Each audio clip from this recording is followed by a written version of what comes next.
Newton's Laws of Motion by Brad Snyder for Mrs. Leslie's 6th grade class. To begin with, we will talk about Newton's first law of motion. An object at rest will remain at rest unless acted upon by an unbalanced force. In this scenario, my hand, the unbalanced force, will push the object at motion. Since my hand had a stronger amount of force than the car did, it therefore pushed the car. This same scenario will happen with a highlighter. It remains at rest, but my unbalanced force, the hand, pushes it and moves. We will now continue on with the second law of motion.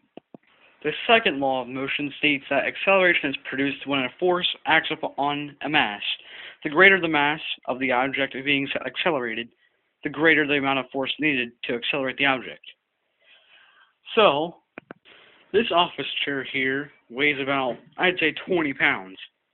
So, when I push it, it's harder to push. But this chair is much lighter, so I can push it the same distance with less force. The same goes for cars. This car right here weighs about a pound. This one, maybe 5 grams. So, I can push this car the same distance I would be able to push this car, but that car weighs more than this car. So therefore I have to put more force on this car than I have to do on that one. Newton's last and third law of motion states that an object, for every action there's an equal and opposite reaction. So therefore, if I take this ball and bounce it, it goes up, but the force that it needs to go up has an equal force on the ground. So, if for that force the force that I'm using to throw the ball at the ground equals the amount of force that it takes to bounce back up. The same for this Tupperware right here.